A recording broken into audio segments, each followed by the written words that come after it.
Hello mga kapatid, magandang gabi ho. At salamat sa Panginoon sapagkat tayo po'y nagkita sa gabing ito. It's been a long time mga kabrad. At salamat sa Lord.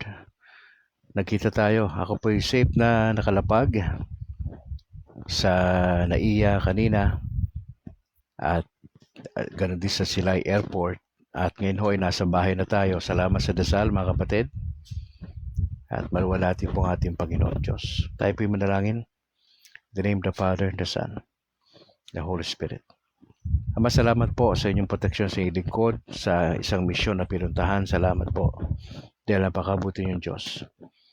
And it is my prayer that you would give us the wisdom and understanding tonight as we study itong courage to love.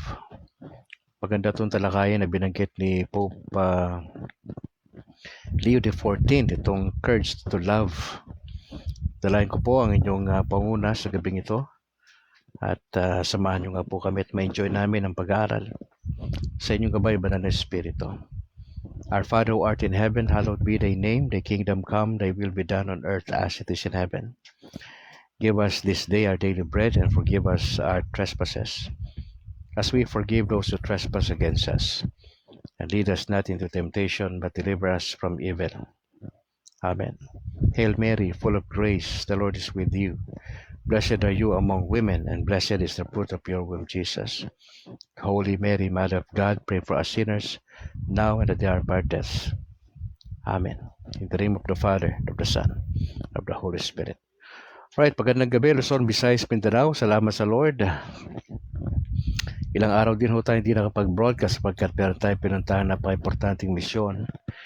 At gusto ko lang i-shoutout si Father Romel dyan sa Calayan Island. Cagayan po yun. Shoutout Father Romel. Salamat for the invitation. Ganun din sa kanyang kasama na pari din na si Father Reggie Zamora, kung di ako nagkakamali. Dyan po sa St. Bartholomew Catholic Church, no? Diyan sa Calayan Island sa Cagayan. Salamat sa opportunity na binigay sa atin ng Lord para makapag-minister sa mga Katoliko, sa mga kapatiran. At very challenging po ang ating naging misyon sa lugar na yan. At bukas kukwento ho natin mga kapatid ang ginawa ng Lord sa atin. At shoutout po once again kay Father Romel Olivar. Siya po ay isang Dominican priest, religious priest. Salamat sa opportunity. Siyempre si Bro Noedora ang naging ginamit ng Lord para po tayo ay makapag-ministeryo sa nabanggit na lugar. At salamat sa Panginoon sa opportunity. Kaya maraming salamat. Pastor Noe, magandang gabi ho. At ako po'y nakabalik na mula sa ating misyon. Salamat sa opportunity, Pastor, na yung binigay sa akin para ko nakapasyal doon sa malayo-layo lugar. First time po tayo doon Pastor Noe. Opo. First time po tayo at di natin nakalain na tayo po'y makakapunta ron. Kung di pa tayo nagkatoliko, hindi tayo nakapunta ron sa lugar ng Apari. Oo. At bahagi po yan ng Cagayan. At maraming salamat, Pastor Noedora. God bless, Pastor, sa inyong ministeryo sa mga Katoliko. At sana ho pagpalain ng Lord yung ating mga plans at ibig sa inyong pangalaga sa mga converted pastors sa buong Pilipinas. Maraming salamat, Pastor Noedora, ang dating pastor ng at ngayon ay isang Katoliko na. Salamat, Pastor Noedora. God bless po sa inyong ministeryo. Gusto ko lang din batiin yung aking may bahay. Maraming salamat kay Mrs., kay Annalyn sa aming mga anak, kay JP, sa kay Alana, kay ganoon din kay Bayaw na Olive sa pag-aalaga nila kay Mrs. Nung tayo po'y wala. 10 araw din po yun, Pastor Noe. Bro Acero Obilio Dorado Garejoy, bro, maraming salamat. Salamat sa ministeryo mo rin sa FB, bro. Tuloy mo lang yan. Salamat sa Panginoon sa opportunity. Right, gusto ko lang batiin po ang aking Bishop Patricio Buson dito sa Diocese of Bacolod at sa lahat ng mga kaparian natin dyan sa katedral. God bless po. At gusto ko rin i-shoutout ang Archbishop ng Tugigaraw, si Archbishop Bakay. Tama ba, Pastor Noe? Bobby Taruk, magandang gabi bro. Maraming salamat. Na-miss ko po kayo. At Alan Yaneta, maraming salamat. Jomar Cobo Orel, maraming salamat for joining. God bless. At na-miss ko po kayo. Tagal tayo din nakapag-broadcast sapagkat tayo po ay meron po importanteng misyon. Bukas ko kwento ko po yan mga kapatid, Lord willing. At ngayon po ay iba muna natin tatalakayin mga kapatid. Right, meron ako nakita rito na ganoon pala si Father Joel diyan sa Apari. No, meron po diyang simbahang Katoliko. Nakakausap din po natin ng konti. Salamat sa Panginoon. At salamat. Alright mga kapatid, diretso na tayo sa ating pag-uusapan. Meron ditong nakita ko sa Vatican news. Si Pope Leo XIV ay inanyayahan niya po ang mga Anabaptist na magkaroon po ng courage to love. Sapagkat ito pong grupong Anabaptist po ay nagse-celebrate ng kanilang ika-500 na taon. Opo, worldwide. Kaya ho nagpadala ng mensahe si Pope Leo XIV sa grupong Anabaptist. Mapapansin niyo yung ating bago Santo Papa, napakabukas din sa ibang grupo. Hindi po siya condemning hindi siya condemning. Oo. Parang katulad din siya ni Pope Francis na parang open sa lahat ng mga grupo Kasi nga naman yung salitang Catholic all-embracing kasi yung Katoliko ang ganda sa atin Opo. Salamat kapatid na Acero. Opo. Ate Montejo, salamat po for joining. Mga kapatid, ano ba itong grupo ng Anabaptist? Saka may binabanggit siya rito na mga Mennonites. Oo. Unahin natin yung Anabaptist. Ayon po rito sa pag-aaral, ang Anabaptist po na grupo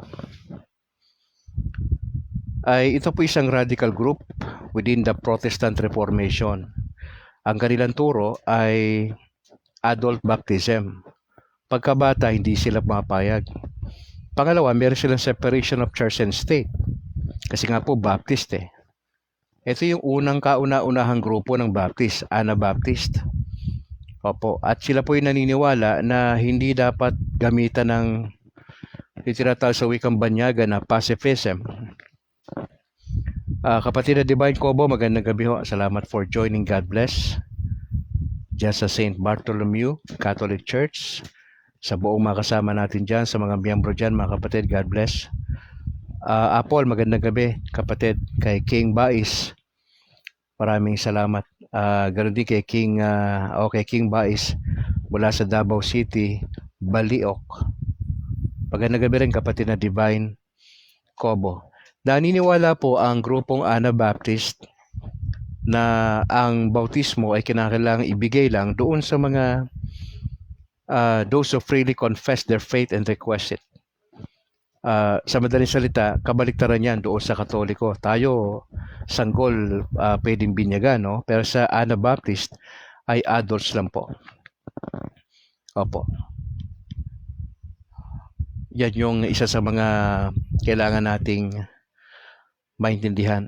At ang maganda rito sa grupong Anabaptist, mga kapatid, for our information lang naman ito, bago natin tumbukin yung mensahe ni Pope Leo XIV sa grupong Anabaptist sa Mennonites, naniniwala po sila na nire-reject nila yung violence sa war. Hindi sila naniniwala na para gagamit ng dahas. Mga tahimik na tao to, mga Anabaptist, mga kapatid. Hindi sila naniniwala na kinakailangan puwersahin ng tao, gamitan ng kamay na bakal para gumanda ang lipunan, hindi po. Hindi po sila nagpa-participate sa anumang kilos ng gobyerno na mayroong violence. At ang grupong Anabaptist po ay kilala po yan sa discipleship. Ang emphasize po nila ay buhay na nakikita ang buhay ng Panginoon at mayroong magandang values, including yung humility, service, saka compassion. So, bilang tayong Katoliko, meron tayong pwedeng dambutin actually sa mga Protestante. In fairness, dati akong Protestante at ako po ay Baptist na pastor for so many years.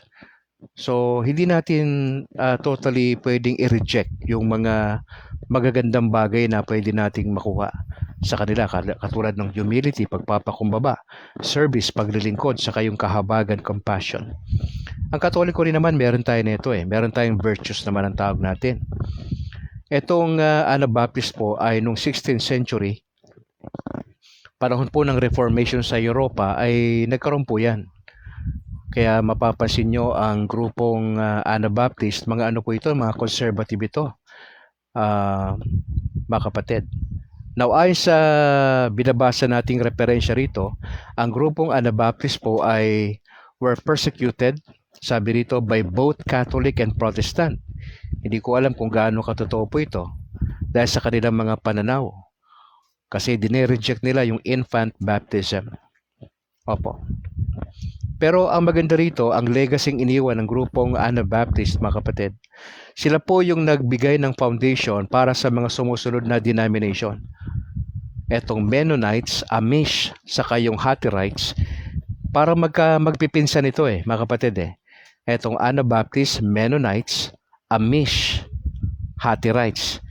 Etong tatlong grupo na to na sumunod pagkatapos ng Anabaptist, yung Mennonites, Amish, saka yung Hutterites, maganda po ang buhay ng mga ito, mga kapatid. Mga tahimik na tao to sa kanilang lugar at maganda nating imitate bilang Katoliko. Of course, pagdating sa doktrina, hindi naman tayo pwedeng makipagkasundo sa kanila sa doktrina, but at least makita natin, mga kapatid, na meron para tayong pwedeng madampot. Now, tignan natin mabilis ang Mennonites. Ang grupong Mennonites, mga kapatid, ay grupo ito ng mga Anabaptist na Christian communities na nag-originate po ito sa Radical Reformation, 16th century. Baga nauna yung Anabaptist, pagkatapos ng Anabaptist, pinsan ito ang Mennonites. Now, sino ba founder nito? Si Menno Simons. Natandaan nyo, ang Baptist may founder, tao. Ngayon, ang founder ng Katoliko si Jesus Christ. Tunay na tao, 100%, at tunay na Diyos. Yun yung kinaibahan natin, yung founder. Ang founder ng Baptist, tao, namatay. Kalaunan, pinaparehistro nila sa Pilipinas sa SEC. Meron bang Anabaptist sa Pilipinas? Yes, meron. Meron bang Mennonites sa Pilipinas? Yes, meron. Mga conservative po ito, mga kapatid na grupo. Mga conservative. So, si Menno Simons ang leader ng Mennonites. Again, parang katulad sila nung kanilang pinaka-tiyo-tiyo na Anabaptist, ang Mennonites, na kilala sila sa non-violence. Pangalawa, simple living. Pangatlo, mahilig sila sa community. Ito yung punta sila sa isang lugar na tahimik, magkakasama buong pamilya, iba-ibang pamilya, community. Ganyan sila, mga kapatid. Maski na halukayin nyo ang history ng Anabaptist, ng Mennonites, at nung binabanggit natin na Amish, mga ano to mga simpleng tao to Oho, baka nga hindi masyado gumagamit ng technology to Mga old school ito na mga Kristiyano, mga kapatid. Maganda ito, no? Nung non-violence, simple living, saka yung community. Kaya kung meron kayong alam dyan sa lugar ninyo na grupo ng Mennonites, Anabaptist, Amish, mga kapatid, mga conservative ito. Mga Bible alone din po yan. Opo, mga faith alone din po yan, mga kapatid. Oho. Sa community, sa simple living muna, mga kapatid, nire-reject nila yung materialism. Hanggat maaari, simple lang ang buhay nila. Simple lang. Kasi makikita mo yan sa mga bunduking lugar eh. Etong grupo ng Mennonites, mga kapatid. Marami ako na-meet niyan nung panahon ko sa Maynila. Eto mga Mennonites na ito, mga giver to. In fairness, mga kapatid, mga giver to sa iba't ibang lugar. Opo. Mahilig sila magmisyon, tumulong sila sa isang simbahan na nagsisimula, pupunta sila, marami silang dalang resources. Hindi lang non-violence, pangalawa simple living, pangatlo community. Sa community, kasama dyan yung kanilang emphasis on fellowship and mutual support. Inabanggit ko nga kanina. Pag kayo ay tinulungan ng Mennonite na grupo, halimbawa, iba kayong protestante kayo, independent kayo. Pag humingi kayo ng tulong sa grupo na to, mga kapatid, siguradong may tulong. At ang tulong kadalasan, wala pong string attached yan. In fairness po sa mga grupo na ito, mga kapatid, walang string attached yan. Nagpapadala sila ng mga karpentero, marunong gumawa ng simbahan, kaya bago sila umalis, kung nagsisimula ka ng gawain, pag ang grupong Mennonites na yan, mga Anabaptist yan, pag nakita nilang nagsisimula ka na Baptist, tutulungan ka nila, even finances, labor. Sila lahat yun. Sila na bumili ng mga gamit pang kapilya na maliit. Sila pa magtatrabaho po nun. Ganon sila katindi. Mga kapatid, in fairness, ganon sila katindi. Meron silang global presence. Kaya itong Mennonites na ito na magpipinsa ng Anabaptist, marami yan sila sa US saka sa Canada. Opo, yung grupo na to sa US saka sa Canada, maraming Anabaptist, maraming Mennonites, mga kapatid. Now, balikan natin yung sinabi ni Pope Leo. Kasi nag-celebrate nga po ang Anabaptist ng kanilang 500 years anniversary po nila. Siyempre, taon-taon niya nagse-celebrate eh. Di po ba? Ang ganda nito sa ating Santo Papa, hindi siya islabero na Santo Papa. Yan ang maganda Santo Papa natin. Kasi naintindihan ni Pope Leo, na katulad ni Pope Francis, na siya ay bukas doon sa ibang grupo. Okay?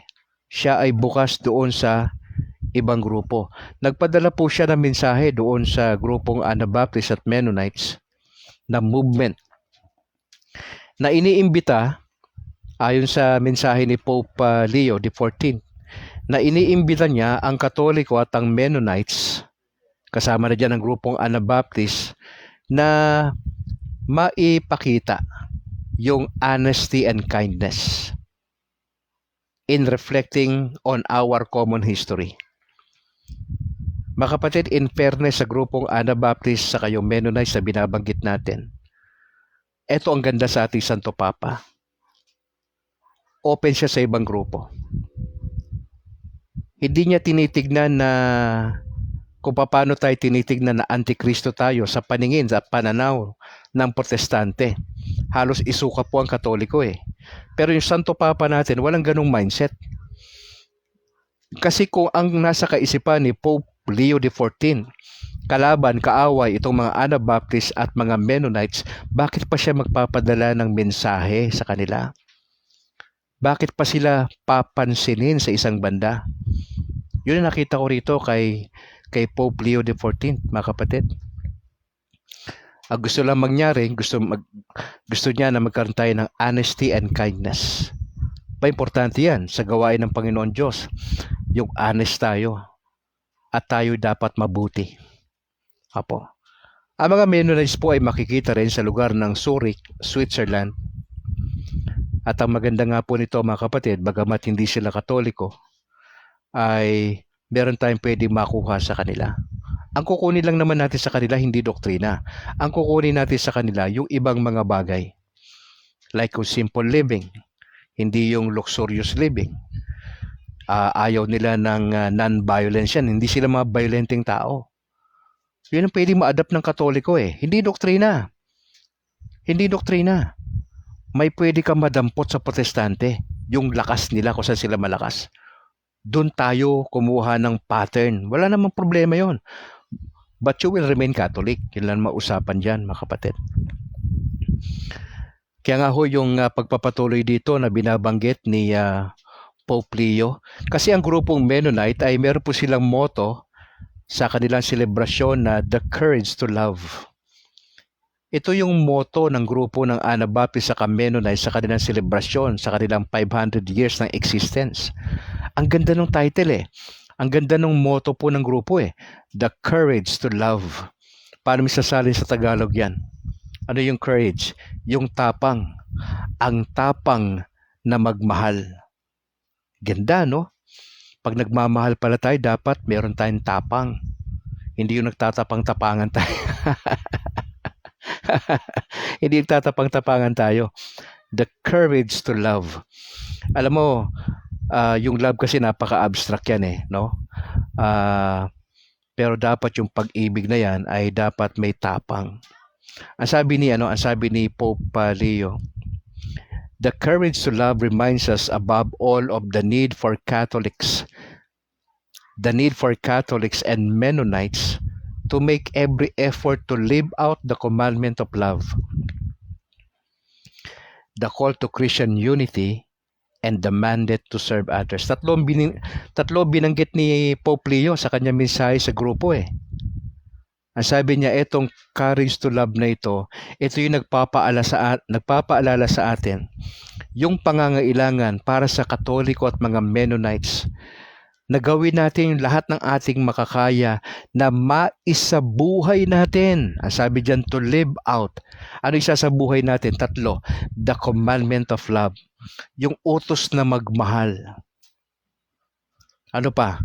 Yung panawagan sa pagkakasundo ng mga Kristiyano. 3, sa mandato na maglingkod sa bawat isa. Yun po ang ganda po ng binitawan ng ating Santo Papa. Tuwan-tuwa ko rito sa ating Santo Papa sa kanyang mga binibitawang salita sa mga hindi Katoliko. Hindi niya kaaway itong Mennonites. Again mga kapatid, ano pwede madampot natin sa Santo Papa natin? Dapat ganyan yung attitude natin sa ibang grupo. Hindi sila actually kaaway. Mga Trinitarian yan eh. Anabaptist, Mennonites, Amish. Hindi lang tayo magkasundo doon sa pananampalataya lang, Biblia lang. Sila yun eh. Hayaan na natin sila doon.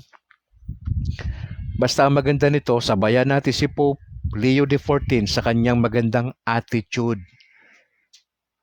Now, sa tingin nyo, ano ang tumatakbo sa isip ng ating Santo Papa? Bakit ganito yung kanyang mensahe para sa grupo? Ako, basa ko dito ha. Ang basa ko dito, yung ating Santo Papa sinundan din niya yung yapak ni Pope Francis na napakabukas niya sa ibang grupo. Pero conservative ito. Si Pope Leo XIV, conservative ito pagdating sa doktrina natin. Pero tila baga, kung babasahin mo ito, ako ang basa ko dito, personal ha. Ito, personal ko to, mga kapatid. Bagamat conservative sa doktrina yung ating Santo Papa, pero siya ay bukas. Siya ay bukas sa anumang posibilidad ng pagkakaisa. Hindi man sa doktrina siguro magkakaisa, pero sa ibang bagay, magandang kopyahin. Na imbis na tayo magdiba-debate lagi sa ibang mga grupo, tignan na lang natin sila, yung mga protestante, yung mga katulad natin na Trinitarian, katulad ng pagtingin ng ating bagong Santo Papa. Mga kapatid, na iiral yung pagmamahal, iiral yung Christian unity, at iiral yung mandato na maglingkod. Ganda, no? Alam mo, napag-uusapan nga ho namin ito ni Father Romel dyan sa Calayan Island. Siya po yung nagpapastor dyan yung ating religious na priest, isang Dominican dyan po sa Calayan Island. Ang kanyang panalangin sana dumating yung punto na itong ating yung magkakasundo, yung grupo naman ng Orthodox. Yung umalis sa atin, yung Orthodox, yung Eastern Orthodox, kasi tayo Western tayo ang Roman Catholic Yung umalis sa atin na grupo pinag-uusapan namin na sana may possibility na magkasundo, magkaroon ng unity. Ngayon, kung babalik yung sabihin mo na Eastern Orthodox, no? Babalik yan sa Katoliko, palagay ko, gandang ano yan, selebrasyon, mga kapatid. Oho. Of course, given na to sa mga kaibigan natin protestante at mga evangelical na sila ay magpapatuloy sa grupo nila. Ako wala na akong problema ron. Sige, magtuloy na sila doon. At yung mga Katolikong napunta ron, hayaan na po natin sila doon. Pero ang ating pokosa na lang, yung mga naiwan doon sa ating parokya. Kasi pagka mag-iisip ka pa kung paano mo sila pabalikin uli, it will take time eh. Baka maubos yung oras natin, kakabalik, kaka-encourage sa kanila na bumalik, pero wala naman silang desire na bumalik. So, ang pwede natin gawin time is running eh. Baga sa basketball, last 2 minutes na tayo eh. Nasa last 2 minutes na po tayo mga kapatid sa panahon natin. Opo. Hindi natin alam yung last 2 minutes na yan sa orasan ng Diyos. Kung gaano pa katagal yung last 2 minutes na yan. Pero palagay ko, kakaunting panahon na lang po yan. At syempre, kung sa larangan ng basketball, ang last 2 minutes, lahat po ginagawa. Lahat ng posibleng gawin ay gagawin mo kasi limitado oras. Kaya maganda to sa area ng love, sa area ng Christian unity, at sa area po ng paglilingkod sa iba. Sana mangyari po ito, mga kapatid, lalo na po sa atin.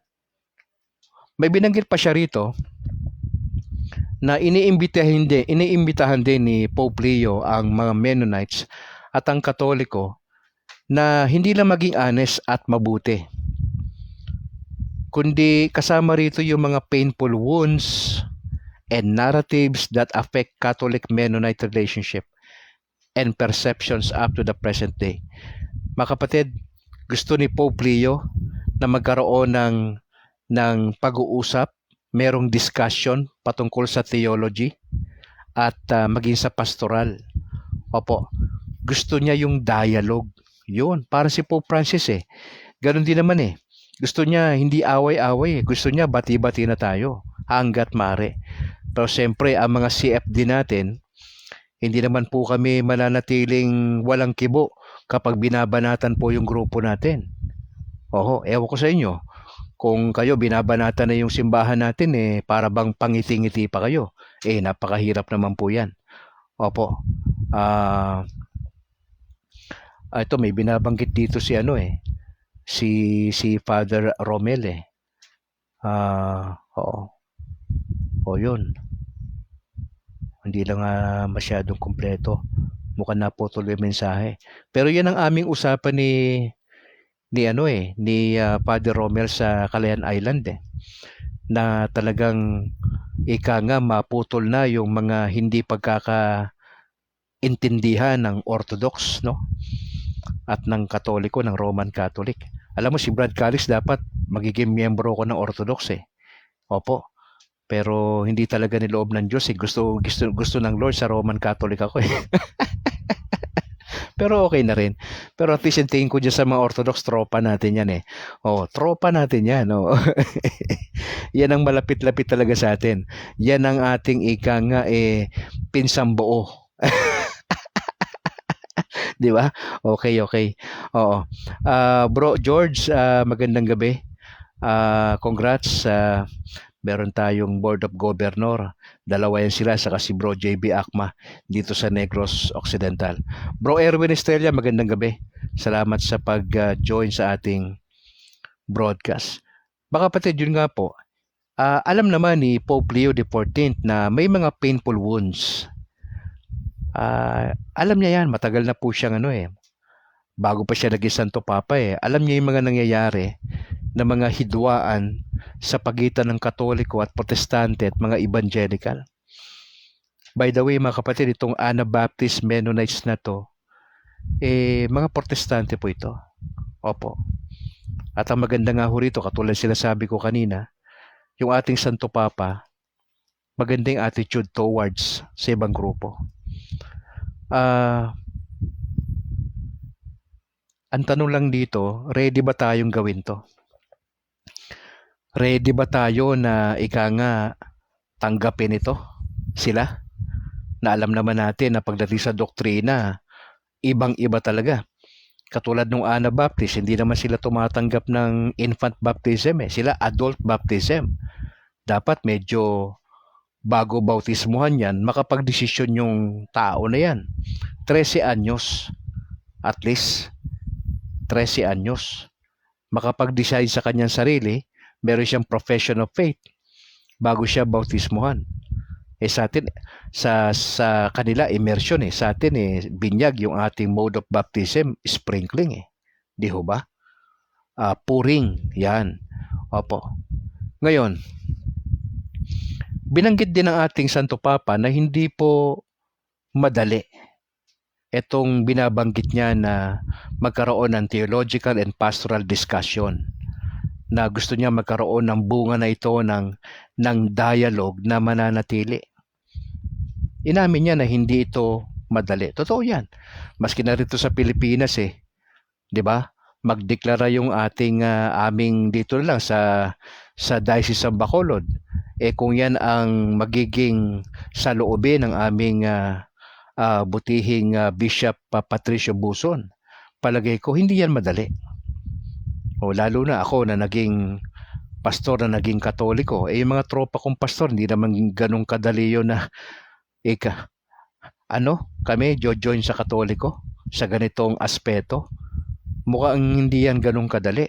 Mukhang mahaba-habang marami-raming kapiyan at mga Diyos yung uubusin yan para at least makapagpasimula lang ng panimulang diskusyon patungkol po dyan, mga kapatid. Binanggit na Santo Papa yung John 17:21 that all may be one. Ito yung panalangin ni Jesus Christ sa God the Father na magkakaisa talaga hanggat maaari. Sa dulo, binanggit po ni Pope Leo XIV na binanggit niya isang quotation galing po kay St. Augustine sa kanyang libro na Confessions. Ang sabi niya, "My entire hope is exclusively in your very great mercy." Ito po yung binanggit ni St. Augustine sa kanyang libro na Confessions na kinote lamang ni Pope Leo. Ang sabi, "My entire hope is exclusively in your very great mercy. Now grant what you command and command what you will." Mga kapatid, sa tinapos ni Pope Leo XIV yung mensahe na binabanggit niya na the more united Christians are, the more effective will be our witness to Christ, the Prince of Peace, in building up a civilization of loving encounter. Ganda ho, banggitin ko lang huli mga kapatid yung huling kataga na binanggit ni Pope Leo sa kanyang mensahe sa grupong Anabaptists at Mennonites na nag-celebrate sila ng kanilang 500 years of existence. Sa kanyang dulong mensahe, sabi niya, the more united Christians are, the more effective will be our witness to Christ. So nakita rito ni Pope Leo kahalaga ng pagkakaisa. Now, itong mga Kristiyano na ito ay hindi lang ito sa context ng mga Katoliko, kundi para sa kanya. Ito yung basa ko ha mga kapatid. Ito yung basa ko ha. Na even itong mga Protestante at mga Evangelical na ito, kinikilala niyang Kristiyano din. Kaya lang dapat para mas maging mabunga tayong saksi ni Kristo na siyang prinsipe ng kapayapaan, kinakailangan magkaisa. Now again, sabi ko nga po sa inyo, malabong magkaisa sa doktrina. Yan po yung klaro dyan Pero sa ibang bagay, pwede tayo magkaisa. Diyan sa ating mga kaibigang Protestante at mga Evangelical. Yung binabanggit niya na building up a civilization of loving encounter. Matindi to. Itong binitawan niyang statement na ito, na the more united Christians are, the more effective will be our witness to Christ, the Prince of Peace, in building up, not in destroying, but in building up a civilization of loving encounter. Mabigat ho yun eh. Yung loving encounter na yun. Tapos yung united Christians. Tapos may binabanggit na effective witness to Christ. Yung binabanggit niyang building up. Itatayo mo rito hindi po sekta kundi isang sibilisasyon. Na itong sibilisasyon na ito ay ang kanilang pinaka-motive ay yung meron silang loving encounter. Matindi to, mga kapatid. Hanga ako rito sa ating Santo Papa kay Pope Leo. Napaka-bright na Santo Papa ito. Lahat naman sila mga naging bright din naman, yung mga Santo Papa natin. Lalo na yung sinundan niya si Pope Francis. At tila baga maganda ito. Maganda ito mga kapatid. Now as I close. So what? Binabanggit mo. Basabihin o iba sa... Anong pakialam ko dyan, Brad Calix? Mensahe yan ni Pope Leo sa grupong Mennonites saka Anabaptist Hindi, galit kami dyan sa kanila. Hindi kami pwedeng makipagkasundo. Mga kapatid, Santo Papa na ito na nagbigay ng mensahe. Huwag masyado matigas ang puso, kapatid. Santo Papa nga natin, malambot ang puso sa ibang grupo. Ikaw pa? Hindi ka naman Santo Papa? Hindi ka naman Kardinal? Hindi ka naman din Archbishop? Mga simple tayong Katoliko sa Pilipinas, mga brad, mga sis. Ang gusto ko makita natin dito, mga kapatid, pag-isipan natin tong mensaheng ibinigay ni Pope Leo XIV sa grupo na Anabaptists at Mennonites sa kanilang 500 years of existence sa mundo. Ang trato ni Pope Leo sa kanila, hindi kaaway, hindi kalaban, kundi kaibigan. Now, ikaw, Brad Calix, ano yung pananaw mo dyan? Ito yung sa akin dyan, kapatid. Kung yung ating ama sa lupa na si Pope Leo, yung ating tatay na nire-respeto, ganyan ang attitude. Ako, dapat ba lumihis ako ng attitude sa mga protestante? Dapat ba magalit din ako sa protestante na pinanggalingan ko? Hindi po. Katulad ng tatay natin na si Pope Leo, ganyan ang attitude. I-try natin, mga kapatid. Huwag na tayong mag-away-away. Especially sa mga protestante. Mga Trinitarian yan Ang kaaway naman natin hindi talaga protestante at mga evangelical Yung mga kulto. Yung binabanatan ni Brad George sa kanyang mabunga na ginagawa niya sa YouTube. Yun ang kaaway natin. Ang mga SDA, ang mga INC. Yan po yung hindi talaga Hindi tayo pwede mag-unite sa kanila Mga brad, mga sis, hindi talaga. Maski na anong gawin mong pabalik-baliktarin mo pa, hindi talaga tayo pwede makipagkasundo maski na sa isang punto. Pero, eto hamon Okay, doktrina, malabo talaga kasi na hindi sila Trinitarian, yung mga kultong sumulpot yan dito sa Pilipinas.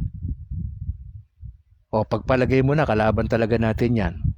Ano sabi ng Lord sa mga kaaway? Di ba? Ang sabi ni Jesus, hindi sinabi ni Santo Papa yan. Ano sinabi ni Jesus regarding sa enemies natin? Ang sabi ba ng Lord, hate your enemies? Ano sabi ni Lord? Yun, alam mo pala Ang sabi ni Lord, love your enemies. Ang tanong paano? Diyan tayo nagkakagulo Brad Calix, mukhang mahirap naman yung mahalin yung kaaway natin. Sino ba nagsabing madali? Sinabi ko bang madali mahalin yung kaaway natin? Mahirap Struggle tayo for so many years di ba? Relationship kasi yan Masyado silang personal sa atin Puro silang banat sa Katoliko, di ba? Napansin nyo naman yan. Ngayon, ang mga CFD, hindi tayo tatahimik. Hanggat may bumibira sa atin, magpapaliwanag din tayo na maayos. Katulad ng mga Anabaptists at mga Mennonites, pwede nating gawing ehemplo yan sila. Bagamat hindi sila Katoliko, ayaw nila ng gulo. Hindi sila gumagamit ng violence, mga kapatid. Pwede ba yan sa mga taga-CFD? Hindi tayo gagamit ng violence? Pwede. Pwede. Pwede ba hindi tayo makipagdebate? Pwede. Imbis na debate, dialogue. O siyempre, nasa pamunuan naman yan eh. Nasa pamunuan nila kung makita yan sa national, kung siyempre pagtakbo ng panahon palagay ko naman pinag-aaralan nila ano ba outcome nito, na nagiging kalugod-lugod pa ba ito sa paningin ng Diyos, yung sistema na ginagawa ng CFD. Tingnan natin, hindi naman masama na magkaroon tayo ng ano ba nangyayari. Ito'y kalugod-lugod pa ba ito sa Lord, di ba? O praying tayo sa national, sa leadership, na sana maisip nila yan, maggawa nila ng paraan yan kung anong dapat ayusin. Bigyan sila ni Lord ng wisdom. Okay. Mga kapatid, so much for that. Alas 8:36 na. At na-miss ko lang ho kayo, kaya ako nag-broadcast ngayong gabi. Supposedly gusto ko magpahinga. Pagod na pagod ako sa biyahe. Pagod na pagod ako sa biyahe. Maraming salamat, Danny Villena Mendoza, kay Annalyn Calixtroma, magandang gabi. Darling May Peñaflor Sibonga, salamat kapatid. George sa Isaac Makiles. Brad, pakapi ka. Kasama si JB ha. Antayin ko lang. Congrats. Ganon din kay Father Romel. Father Romel, maraming salamat po sa pag-asikaso sa inyong lingkod. At unforgettable po yan. Father Romel, ang ating Dominican priest, religious, dyan sa Calayan Island. Ako po'y sumasaludo sa inyong katapatan sa paglilingkod. At hindi ko kaya yung ginagawa nyo. Honestly, Padre, hindi ko kaya. At ako po'y sumasaludo sa inyo bilang kamanggagawa nyo na dating pastor, ngayon po ay layman na preacher. Sana nga po dito sa Bacolod ma-revive po yung ang OP. Panalangin po ninyo, Padre. Opo, mukhang dyan nababagay si Brad Calix sa ganyang sa order of preachers. Lord willing, tayo po maging kabahagi po ng grupong OP na yan sa lay. Padre, salamat at God bless po. Jermaline Hunasan Balahadya, maraming salamat for joining. Jimmy Oren, magandang gabi bro, God bless. Marvin de la Virgen, ito po galing yan dyan sa Calayan Island at ngayon nasa palasyo naglilingkod. Salamat Marvin. God bless, salamat sa pag-asikaso mo sa akin ha dyan sa Tugigaraw. God bless. Sonet Senas, maraming salamat po for joining. Jomar Cobo Orel, good evening bro Calix, maraming salamat po sa pagpunta mo sa aming baryo. Rarasi Dilam, Calayan, Cagayan. Mabuhay po kayo, purihin ang Panginoon. Opo, hopefully Lord willing 2 years from now makabalik tayo 2 years from now ha. Opo, medyo maganda-ganda na yung likod ko niyan. Opo. Divine Cobo, salamat kapatid sa pag-asikaso kay Brad Calix. God bless po sa inyo, sa inyong buong pamilya. King Bai, salamat. Watching from Davao City, Baliok. God bless po. Atia Montejo, salamat. Apple, salamat. God bless. Kay Ninang sa kay Ninong, pakisabi na lang. Baka mapadaan ako dyan, kape-kape lang. Salamat. Bro Acero, Ubilio, Dorado, Gary Joy. Maraming salamat kapatid sa pag-join. Bobby Taruk, maraming salamat. Tuloy mo lang Brad yung mga binibigay mong article. Malaking tulong yan sa mga kapatiran natin, Bobby. Maraming salamat. Alan Janeta dyan sa Hungary. Magandang umaga, tanghali, gabi. Kapatid na Alan Janeta, God bless sa buong pamilya. At sa iyong trabaho, syempre. Si Rosa Tadeo, syempre. Kapatid, praying kami praying kami sa iyo ni Bobby. Yung mga pinagdadaanan mo, samahan ka ng Panginoon Diyos. Siyempre kay Pastor Noedora, ang dating pastor pero Katoliko na ngayon. Pastor Noe, maraming salamat po sa opportunity.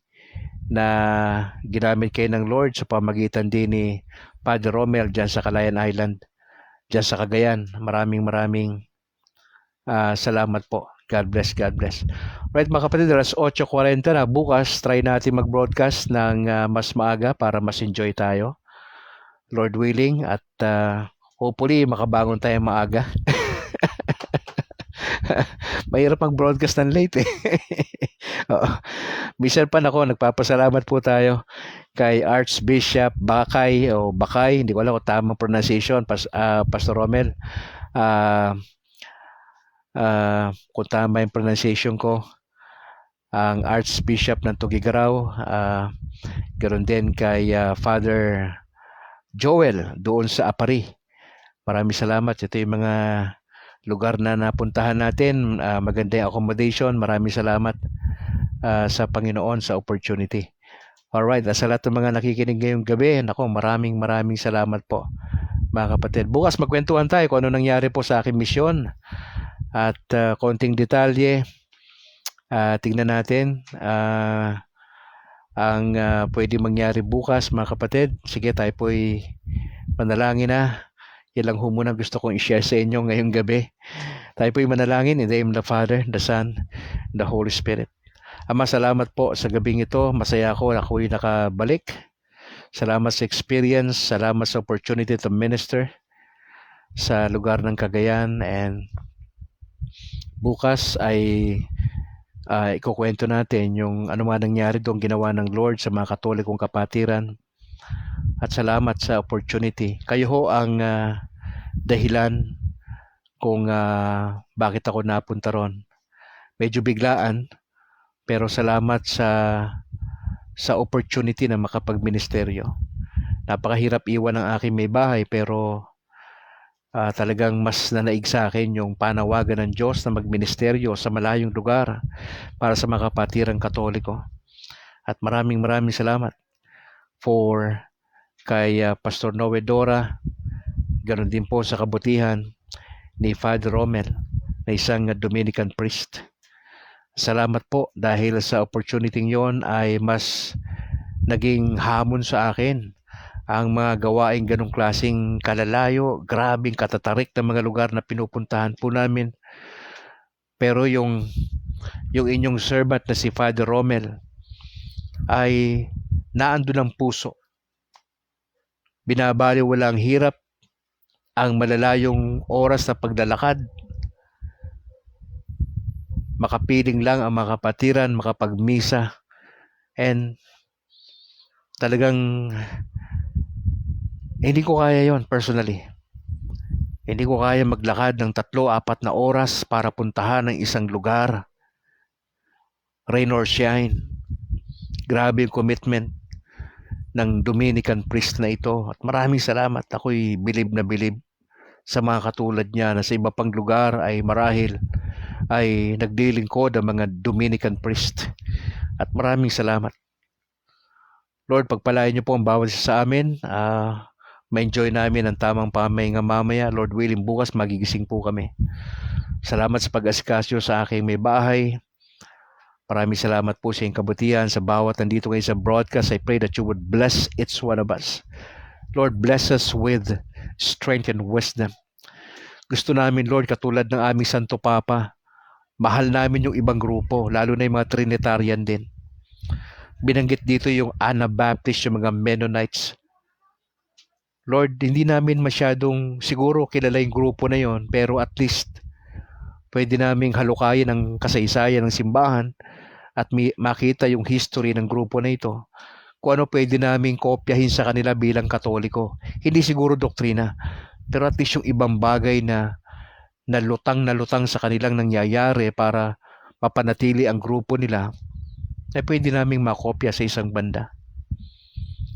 Lord, salamat sa attitude ng aming Santo Papa na very accommodating sa ibang grupo.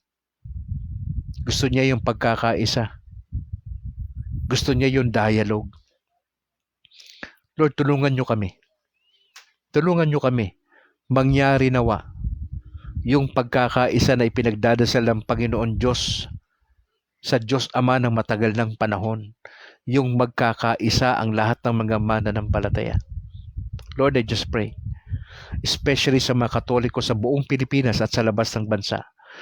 We just pray, kung magkakaisa lang ang bawat Katoliko, magkakaisa lang sa turo na simbahan, walang magiging Baptist, walang magiging Protestante, walang magiging miyembro ng Evangelical.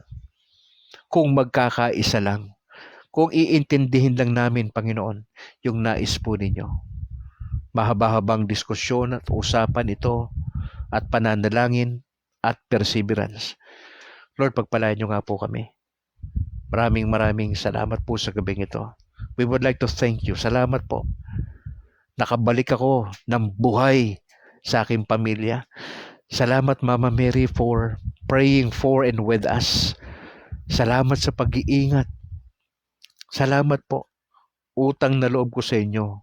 Nakabalik ako ng mapayapa sa aking pamilya.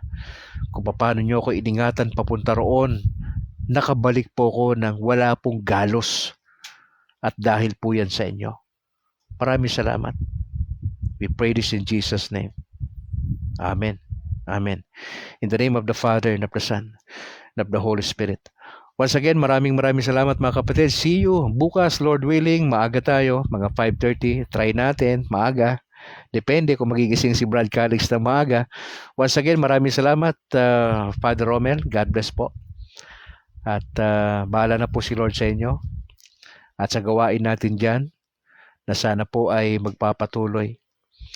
Alright, sa ngalan po na aking may bahay na si Annalyn Ledesma Calixtro, Brad Calix mula rito sa Negros Occidental. Back to barracks na po tayo. maraming salamat po sa inyo. Nakakatuwang makita ho kayo. At tayo po ay nakapag-broadcast tonight. To God be the glory. Ingat po kayo. Pakishare yung ating video, mga kapatid, ha?